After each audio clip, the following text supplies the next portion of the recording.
Hola, bienvenidos a este nuevo análisis. Hoy vamos a hacer un recorrido fascinante, con base en nuestras fuentes. El tema a explorar es, literalmente, la reconstrucción arquitectónica de Jesús, de los orígenes literarios al edificio dogmático.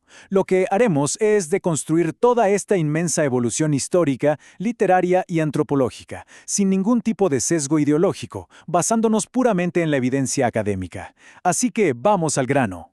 Nuestra hoja de ruta tiene 5 puntos. 1. Naturaleza del Jesús bíblico. 2. Sincretismo religioso. 3. Desarrollo del dogma católico.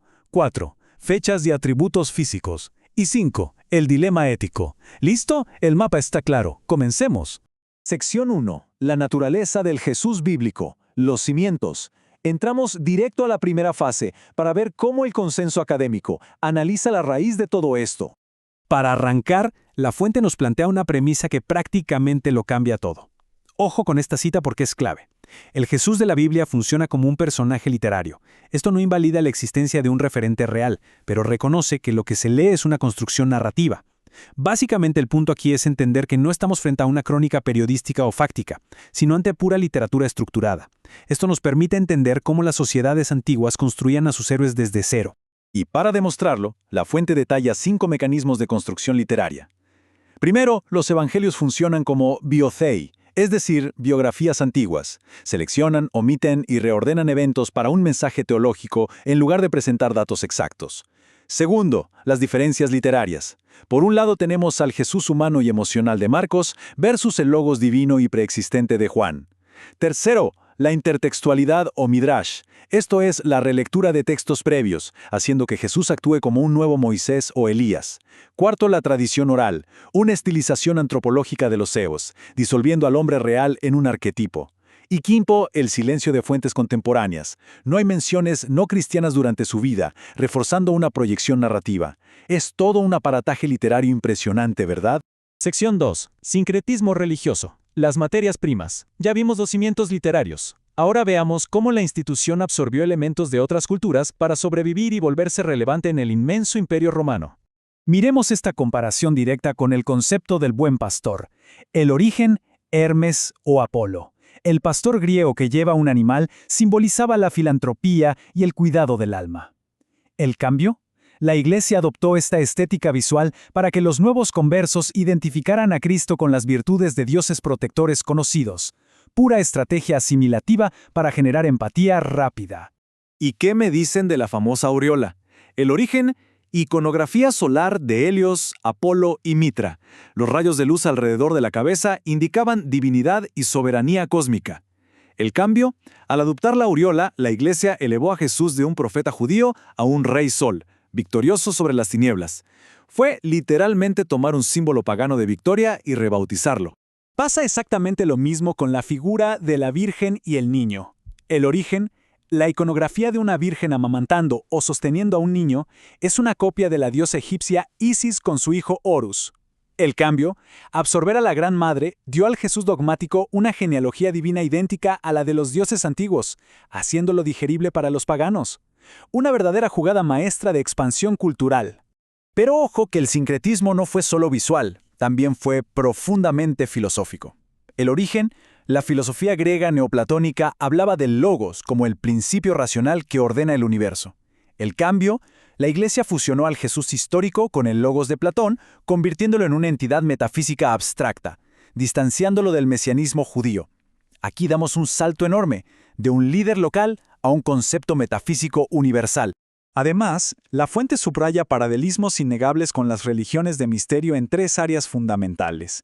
Primero, la Eucaristía. Se hace eco de los rituales dionisíacos de unión con la divinidad mediante el acto de comer el cuerpo y beber el vino. Segundo, el descenso a los infiernos, un tropo literario en héroes como Orfeo o Heracles, incorporado para cumplir con los requisitos universales de los héroes divinos. Y tercero, el domingo, o dies solis, se cambió del sábado judío para alinearse con el calendario romano, convirtiendo a Jesús en la luz del mundo que resucita. Sección 3. Desarrollo del dogma católico. Las modificaciones del plano. Aquí entramos en la etapa donde los textos originales, muchas veces ambiguos, se convirtieron en reglas imperiales inquebrantables. Para consolidar su teología, la institución añadió conceptos que simplemente no estaban explícitos en los textos fundacionales. Primero, la Santísima Trinidad. El Concilio de Nicea, en el 325 después de Cristo, definió a Jesús como de la misma sustancia que el Padre. Segundo, la unión hipostática. Se dogmatizó que poseía naturaleza divina plena y humana plena sin mezcla. Tercero, la exaltación de María. Se añadieron dogmas como la Virgen Perpetua, la Inmaculada Concepción y la Asunción, carentes de base literaria. Y cuarto, la primacía de Pedro. Se interpretó un pasaje de Mateo como la institución legal de una monarquía eclesiástica en Roma. Bueno, ¿y qué fuerzas impulsaron estas tremendas adiciones? La fuente nos da 3 razones históricas. La helenización. La Iglesia explicó a Jesús utilizando la filosofía griega para hacerlo aceptable a los paganos educados. El giro constantiniano. Cuando el cristianismo se convirtió en la religión oficial, Jesús se convirtió en el pantocrátor para legitimar el poder imperial. Y finalmente, la sagrada tradición. Afirmar que las enseñanzas de los obispos tienen igual autoridad que la Biblia, permitiendo expansiones continuas de la historia a conveniencia. Para que dimensionemos esta enorme brecha, vean la comparación en esta tabla. Analicemos la característica de la cultura. El Jesús literario de los Evangelios es un judío arameo enfocado en Israel. Por su parte, el Jesús dogmático de la Iglesia es universal, explicado en griego y latín. En cuanto al conocimiento, el literario es limitado, no sabe la hora del fin. El dogmático es omnisciente, lo sabe todo como Dios. Su relación con Dios. El literario es el Hijo de Dios, un término mesiánico judío. El dogmático es Dios mismo, la segunda persona de la Trinidad. Y sobre la institución, el literario anuncia el inminente fin del mundo, mientras que el dogmático funda una iglesia diseñada para durar milenios. El contraste es monumental, literal. Estamos hablando de 2 construcciones distintas. Sección 4. Fechas y atributos físicos. La fachada. Con la teología estructurada, faltaba imponer los elementos estéticos para anclar esta figura en la sociedad romana. Hablemos de la fecha más icónica de todas, el origen. Roma celebraba las Saturnales y el Natalis Solis Invictus, el nacimiento del Sol Invicto a finales de diciembre. La imposición. En el siglo IV, el Papa Julio I oficializó el 25 de diciembre como una verdadera adquisición cultural hostil. El resultado. La gente mantuvo sus celebraciones festivas, pero Jesús absorbió los atributos cósmicos de Mitra y Helios, convirtiéndose en el Sol de Justicia. Y físicamente ocurrió exactamente lo mismo. La transformación es asombrosa. La realidad histórica. Un Galileo del siglo I medía aproximadamente 1,60 m, tenía piel morena aceitunada, ojos oscuros y cabello corto y rizado. El sincretismo visual. Artistas bizantinos usaron a Zeus, a Júpiter y a Serapis como modelos para proyectar autoridad imperial. Los cambios. Heredó la barba partida, el cabello largo con raya en medio, piel blanqueada y una túnica imperial. El resultado final. El Jesús moderno es un retrato aristocrático griego diseñado para decorar una gran basílica, no un trabajador de la construcción de provincia. Esto demuestra el poder de la estética visual en la cohesión cultural. Sección 5. El dilema ético. La elección del arquitecto. Tras revisar toda esta evidencia, llega el momento del análisis crítico.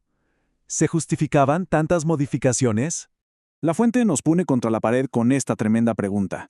¿Honestidad intelectual o supervivencia cultural? Es la tensión entre respetar la pureza fáctica del origen o alterar el producto para evitar su completa extinción. Desde una perspectiva puramente antropológica y sociológica, la defensa es súper clara. Pragmatismo versus pureza. Si la Iglesia se hubiera mantenido estrictamente fiel al personaje apocalíptico judío original, el cristianismo habría muerto como una secta marginal. El sincretismo le permitió cruzar la barrera cultural, el lenguaje del símbolo. La antigüedad medía la verdad por el impacto simbólico. Si Jesús no se parecía a un dios o no compartía un día del sol, no era importante para un romano. El mensaje, según esta óptica, justificaba la alteración del envase para sobrevivir. Sin embargo, el veredicto académico de la investigación no se guarda nada, y lo dicen así, cito textualmente. Hay una evidente falta de honestidad intelectual cuando estos añadidos se presentan hoy como verdades históricas o revelaciones divinas. El Jesús dogmático es una obra de arte colectiva. Para terminar, nos quedamos con esta contundente conclusión de la fuente. Es un mosaico donde la Iglesia puso las piedras, Roma el cemento y la filosofía griega el diseño. Negar este proceso es, en efecto, un acto de deshonestidad intelectual. Un recorrido bastante revelador, ¿no creen? Al observar hoy en día otras gigantescas instituciones o narrativas culturales, vale mucho la pena preguntarnos cuánto de su historia es verdaderamente un hecho fáctico y cuánto es simplemente un meticuloso diseño estratégico de supervivencia. Muchísimas gracias por acompañarnos y nos vemos en el próximo análisis.